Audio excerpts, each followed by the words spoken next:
I remember the first time that Srila Prabhupada asked me to give a class, actually. It was October 24th.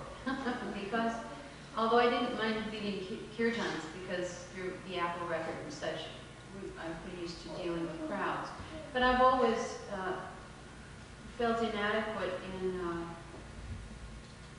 speaking Shastra and being able to back it up. I'll memorize shlokas and, a year later, out the other ear. It's just, I've always felt that a Madhyam Adhikari preacher should be able to back up his statements with philosophy. So I've always been a little hesitant. And the first time he asked me to lecture was in front of a gathering of lawyers, barristers. And there were around about 200 professionals, barristers. And he didn't, of course, give me any warning at all. Instead of kirtan, he said, and this morning, my disciple Yamuna Devi will give a lecture on Srimad Bhagavatam. So I looked up at him and I said,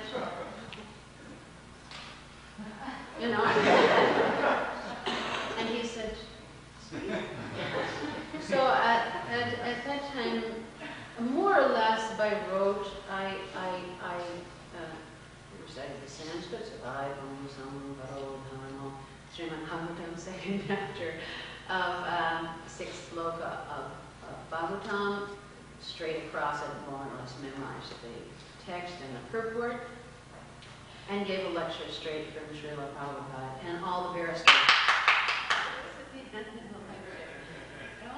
Just being. He was so proud, and it was all completely parodying everything that he said.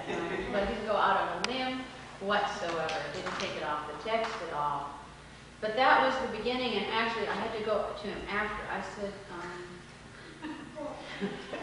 Swamiji, or was it Swamiji? We sometimes call him Swamiji. It was both. So at this time I said, I don't mind if you ask me to lead kirtan, but please don't ask me to lead Bhagavatam. And he said, all right, we will pick on Koshalya or Hanuman. So this was hard to gain because, as you know, and it was brought up so nicely in the class this morning, I'm so glad that Srila Bhakti Tirtha Maharaj picked the text that he did.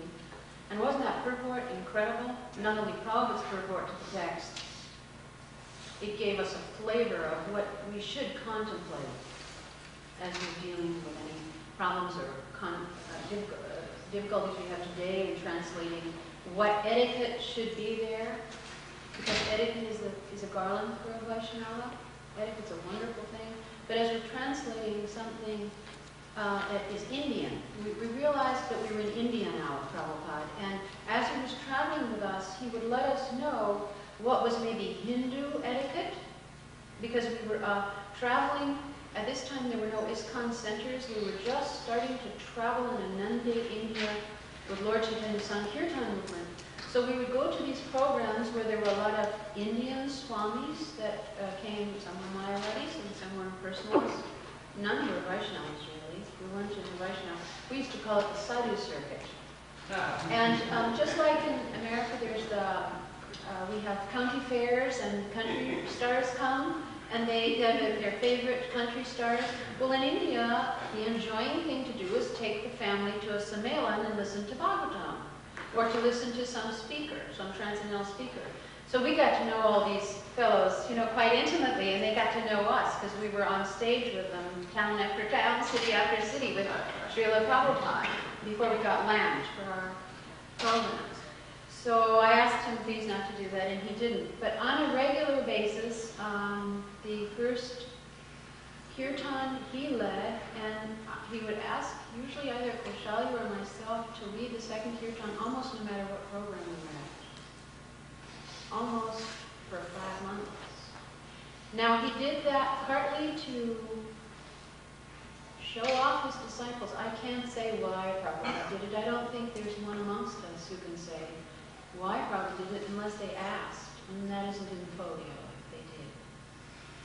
But Srila Prabhupada was very proud of his disciples and showing them off. He was very proud of having Giridhar Prabhu speak at the time, Giriraj Maharaj, And Prabhupada, when his disciples would lead kirtan or give nice Bhagavatam class, he would close his eyes and relish like anything. It was the same as if he got a letter from a devotee from a distance and they had achieved something. He was so proud of his disciples. And as I say, he was feeding us how to do things in India. And so that's part of what Amritsar was. There were some other really nice exchanges in Amritsar. Go ahead. Remember when we went, well, we were invited to go to the Golden Temple. Yes. Which is the Sikhs' most sacred temple. And Prabhupada was invited, and we all went. And they're Pujari, it's not a Pujari in the Sikh religion, I don't recall what they're called. But at any rate, they were taking us around. And they had this very large chapati making operation.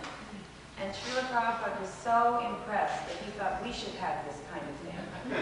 And it was like an picture an upside down walk that fills almost half this room. A tava. Yeah, it's a tava, not a walk. It's concave. Yeah, griddle. Yeah, griddle. That's right. It was turned over. That's right. Tava. The walk is large, a little different. Goes this way. That's right. This one goes this way. And there was these men all around with these very long spatula type things, cooking chapatis. And they were feeding poor people. And Prabhupada was very impressed by that. And we went into their inner sanctum where they have their Guru Granth Sahib, and he was very, very respectful, very impressed by the whole operation. And when we left, he said, Swamiji, will you please sign our book? They have a book at the exit there. So Prabhupada signed his name. And actually, he had us all gather around to watch. We were all like leaning over.